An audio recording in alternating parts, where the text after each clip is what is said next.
नमस्कार मित्रों, आज है मार्गशीर्ष शुक्ल षष्ठी और आज हम बात करेंगे हिंदी साहित्य के भक्ति काल की।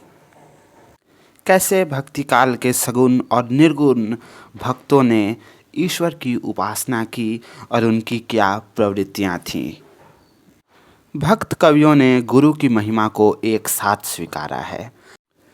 वैदिक काल से चली आ रही परंपरा के अनुसार ही चाहे बौद्ध साधक हों या जैन साधक, नाथपंथी हों या सिद्ध साधक, सभी ने गुरु की महिमा का गान किया है। गुरु राह दिखाने वाला है, उसके बिना साधना सफल नहीं हो सकती। संत कवियों ने गुरु की ईश्वर से भी अधिक महत्व दिया है।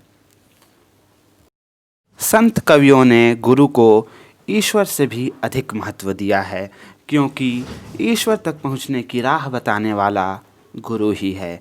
कबीर कहते हैं, गुरु गोविंद दोऊ खड़े काके लागू पाए, बलिहारी गुरु आपने जिन गोविंद दियो बताए। सगुण उपासक भक्त कवियों ने समान रूप से गुरु की महिमा को स्वीकार किया है। भक्तों की बात करें तो आखिर ये भक्त कवि कैसे हुए।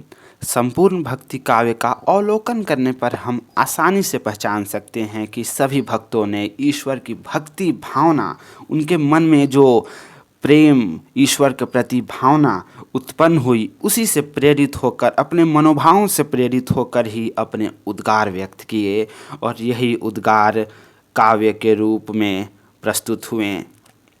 लेकिन ध्यान देने पर एक और बात सामने आती है, वह यह कि सभी भक्तों के काव्य की अलग अलग पहचान है। फिर चाहे कबीर, सूर, जायसी, तुलसी, मीरा, सभी भक्त कवि हों, उनके काव्य में कुछ न कुछ भेद अवश्य मिलता है। उदाहरण के तौर पर सूरदास की भक्ति सख्य भाव की है। वे अपने आराध्य कृष्ण को सखा के रूप में मानते हैं। भक्त कवियों ने जाति पाति का भी भेद नहीं किया। और यह बात चल रही है भक्ति आंदोलन के समय की। उस समय भक्त कवि सूर हों, कबीर हों या अन्य मीरा, जायसी, तुलसी, इन्होंने कभी भी जाति पाति का भेद ईश्वर स्मरण में, ईश्वर भक्ति में नहीं की है। भक्त तुलसीदास अपने आराध्य का गुणगान करने से पहले गुरु की वंदना करते हैं। बंदऊँ गुरु पद कंज कृपा सिंधु नर रूप हरि, महामोह तम पुंज जासु बचन रवि कर निकर। कबीर कहते हैं, राम नाम तत्सार है। कबीर यह भी कहते हैं, कबीर सुमिरन सार है और सकल जंजाल। रायदास ने तो यहाँ तक कहा, प्रभु तुम चंदन में पानी।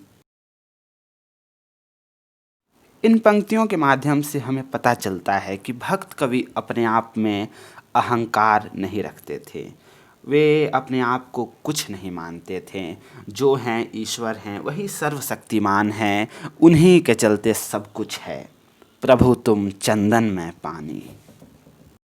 जय हिंद, जय हिंदी।